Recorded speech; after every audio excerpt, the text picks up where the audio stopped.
नमस्कार। आज मैं सुभद्रा कुमारी चौहान जी द्वारा रचित एक कहानी लेकर आई हूँ जिसका शीर्षक है बेस्या की लड़की। प्रस्तुत है कहानी। छाया प्रमोद की सहपाठिनी थी। प्रमोद नगर के एक प्रतिष्ठित और कुलीन ब्राह्मण परिवार का लड़का था और छाया थी नगर की एक प्रसिद्ध नर्तकी की इकलौती कन्या। नगर में एक बहुत बड़ा राधा कृष्ण का मंदिर था जहाँ न जाने कितना सदाव्रत रोज बढ़ जाता था। सैकड़ों साधु संत मंदिर में पड़े पड़े भगवत भजन करते, मनमाना भोजन करते और करते मनमाना अनाचार। छाया की माँ इसी मंदिर की प्रधान नर्तकी थी। मंदिर को छोड़कर दूसरी जगह वह गाने बजाने कभी न जाती। मंदिर के प्रधान पुजारी की उस पर विशेष कृपा थी, इसीलिए उसे किसी बात की कमी न थी। गंगा के किनारे उसकी विशाल कोठी थी जहाँ से सदा संगीत की मधुर ध्वनि आया करती। नगर के संगीत प्रेमी जब स्वयं ही उसके यहाँ पहुँच जाते तो राजरानी उन्हें निराश न करती, किंतु वह किसी के यहाँ बुलाने पर गाने के लिए नहीं जाती थी। छाया इसी राजरानी की इकलौती कन्या थी। राजरानी की सारी आशाएं इसी कन्या के ऊपर अवलंबित थी। विद्याध्ययन की ओर छाया की अधिक रुचि देखकर राजरानी ने उसे स्कूल में भर्ती करवा दिया।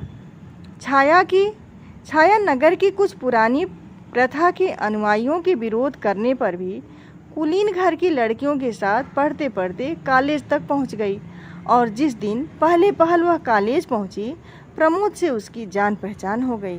यह पहचान ही बनकर न रह सकी।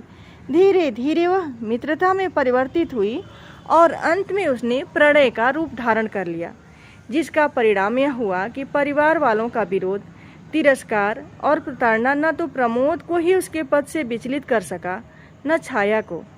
विवाह के लिए उन्हें कोर्ट का सहारा लेना पड़ा। कोर्ट में रजिस्ट्री होने के बाद आर्य समाज मंदिर में उनका विवाह वैदिक रीति से संपन्न हुआ।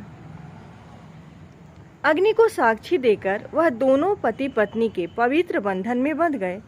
बचपन से ही कुलीन घर की लड़कियों के साथ मिलते जुलते रहने के कारण उनके रीति रिवाजों को देखते देखते छाया के हृदय में एक कुलवधू का जीवन बिताने की प्रबल उत्कंठा जागृत हो उठी थी। प्रमोद के साथ विवाह सूत्र में बंधकर छाया ने उसी सुख का अनुभव किया। वह एक कुलवधू की ही तरह प्रमोद के इशारों पर नाचना चाहती थी। प्रमोद के नहा चुकने पर अपने हाथ से ही वह प्रमोद के कपड़े धोती।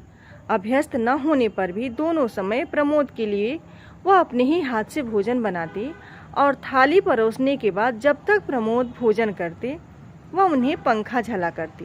प्रमोद के भोजन कर चुकने के बाद उनकी जूठी थाली में भोजन करने में वह एक अकथनीय सुख का अनुभव करती। इसके पहले इस प्रकार काम करने का उसके जीवन में कभी अवसर न आया था, किंतु धीरे धीरे उसने अपने आप को ऐसा अभ्यस्त कर लिया कि उसे कोई काम करने में कठिनाई न पड़ती। राजरानी को पुत्री की परिस्थितियों का पता लगता ही रहता। वह सोचती कि मेरे साथ रहकर छाया यहाँ रानियों की तरह हुकूमत कर सकती थी। बड़े बड़े विद्वान रईस यहाँ आकर उसकी कदम पोशी कर जाया करते, किंतु उसकी तो मति ही पलट गई है। अपने आप ही उसने दासियों का सा जीवन स्वीकार कर लिया है। छाया को किसी प्रकार से भी अपने चंगुल में फांस लेने के प्रयत्न में वह अब भी लगी रहती। वह सोचती, ऐसा आराम में पली हुई लड़की कितने दिनों तक कष्ट का जीवन बिता सकेगी, कभी न कभी चेतेगी और आवेगी। किंतु छाया तो माता के घर के ऐसा आराम को घृणा की दृष्टि से देखती थी। यहाँ वह इस कष्ट में भी जिस सुख का अनुभव करती, उसकी आत्मा को जितनी शांति मिलती, उस रूप के हाट में, उस वैभव की चकाचौंध में उसके शतांश का भी स्वप्न देखना छाया के लिए दुराशा मात्र थी। छाया प्रमोद के विशुद्ध और पवित्र प्रेम के ऊपर संसार की सारी विभूतियों को निछावर कर सकती थी। प्रमोद के साथ यह छोटा सा मकान उसे नंदन वन से भी अधिक सुहावना जान पड़ता था। सारांश यह कि छाया को कोई इच्छा न थी। प्रमोद का प्यार और उनके चरणों की सेवा का अधिकार वह सब कुछ पा चुकी थी। प्रमोद के विवाह के बाद प्रमोद के माता पिता ने उन्हें अपने परिवार में सम्मिलित नहीं किया। अपने इकलौते बेटे को त्याग देने में उन्हें भी कष्ट बहुत था, किंतु प्रमोद के इस कृत्य ने समाज में उनका सिर नीचा कर दिया था। अतएव वह प्रमोद को क्षमा न कर सके। स्वाभिमानी प्रमोद ने भी माता पिता से क्षमा की याचना न की। अपनी समझ में उन्होंने कोई बुरा काम न किया था, इसलिए वह शहर में ही पिता के कई मकानों के रहने पर भी वे किराए के मकान में रहने लगे।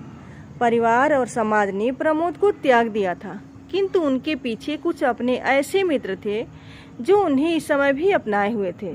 अपने इस छोटे से इने गिने मित्रों के संसार के छाया में रहकर प्रमोद को अब और किसी वस्तु की आवश्यकता न थी। आर्थिक कठिनाइयां कभी बाधा बनकर उनके इस सुख के सामने खड़ी हो जाएंगी, प्रमोद को इसका ध्यान भी न था। कॉलेज के प्रोफेसरों और प्रिंसिपल की उनके साथ बड़ी सहानुभूति थी। उनका आचरण कॉलेज में बड़ा उज्जवल रहा था और ये परीक्षाओं में सदा पहले ही आए थे, इसलिए वो थोड़ा प्रयत्न करने पर वहाँ प्रोफेसर हो सकते थे। परंतु सुख की आत्मविस्मृति तक बाह्य आवश्यकताओं की पहुँच कहाँ। कॉलेज में एक हिंदी के प्रोफेसर का स्थान खाली भी था, किंतु प्रमोद अपने सुख में इतना भूल गए थे कि उन्हें और किसी बात का स्मरण ही न रहा। उनके मित्रों और छाया ने एक दो बार उनसे इस पद के लिए प्रयत्न करने के लिए कहा भी, किंतु उनका यह उत्तर सुनकर, छाया, क्यों मुझे अपने पास से दूर भगा देना चाहती हो? छाया चुप हो गई।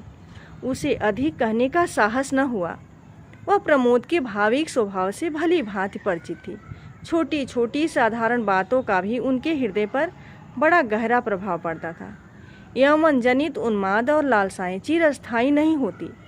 इस उन्माद के नशे में जिसे हम प्रेम का नाम दे डालते हैं, वह वास्तव में प्रेम नहीं, किंतु वासनाओं की प्यास मात्र है।